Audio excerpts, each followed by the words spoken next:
আসসালামু আলাইকুম। আমরা চলে আসলাম পদ্মা সেতুতে। দেখবো এই পদ্মা সেতু পার হইতে কয় মিনিট লাগে। আমরা এখন বাসে আছি। পদ্মা সেতু একটানা কত মিনিটে পার হয় সেটা আমরা দেখার জন্য চলে আসলাম। পদ্মা সেতুর উপরে আছি। কয় মিনিট সময় লাগে টাইম ধরে আমরা শুরু করলাম। দেখি কত মিনিট হয়, তারপর আপনাদেরকে জানাবো কয় মিনিট সময় লাগে। এখন টান আছে 80, বাসের এখন 80 কিলোমিটারের গতিতে চলতেছে। পরবর্তীতে আরো বাড়তেও পারে এবং কি কমতেও পারে। দেখবো মোট কত মিনিট সময় লাগে এটা পার হইতে। আপনারা সবাই দেখতে থাকেন ভিডিওটা। আমরা এই ভিডিওটা আবার করে দিব, হয়তো পুরা সময় থাকবে না ভিডিওটা, আর একটু কাটবো, আমরা ছোট করবো আরো ভিডিওটা। তবে মোট কত মিনিট হয় সেটা আপনাদেরকে জানিয়ে দিব, কত মিনিট সময় লাগবে। 80 কিলোমিটারে গাড়ি চলতেছে, দেখবো কত মিনিট লাগে। সবাই লাইনে থাকেন, দেখতে থাকেন সবাই।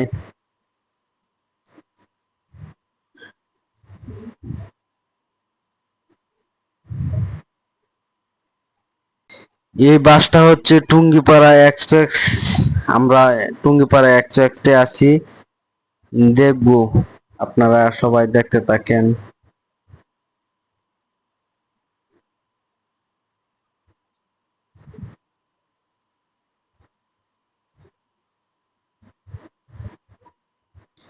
এখন আবার 100-তে আছে, 100 কিলোমিটার আছে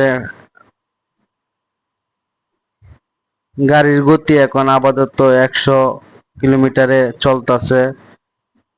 সবাই দেখতে থাকেন এবং পদ্মা সেতু দেখেন। এটা কিন্তু পদ্মা সেতু ব্রিজ, আমরা কিন্তু ব্রিজে আছি। ভিডিওটা দেখতে থাকেন, দেখি কোন পর্যন্ত যাইতে পারে। সময় লাগবে অনেক। আমরা এখনো অর্ধেক ব্রিজে আছি। ব্রিজ অনেক লম্বা, যা এখনো আমরা করতে পারতেছি না। আপনারা এখন স্পষ্টভাবে দেখতে পারতেছেন কি পরিমাণ গাড়ি টান থাকলেও তারপরেও অনেক সময় লাগছে। কিচ্ছু করার নেই। সম্ভবত 7 থেকে 10 মিনিটের ভিতরে হবে, কারণ ব্রিজটা পার হইতে একটু সময় লাগে। ব্রিজটা অনেক লম্বা, তো তাই এরকম সময় লাগতেই পারে। আনুমানিক ভাবে বললাম, এখন দেখা যাক কত মিনিট সময় লাগে। সঠিক তো আর বলতে পারতেছি না, যাওয়ার পরে বলতে পারবো। যাক, শেষ পর্যন্ত কাছাকাছি চলে আসলাম, শেষের দিকে চলে আসছি। বেশিক্ষণ লাগবে না, সম্ভবত চলে আসলাম। যাক, এক মতন শেষ। যাই হোক, ব্রিজটা পার হইলাম। টাইম লাগছে 8 মিনিট সময় লাগছে আমরা পার হইতে। যাই হোক, সবাই ভালো থাকবেন। আল্লাহ হাফেজ।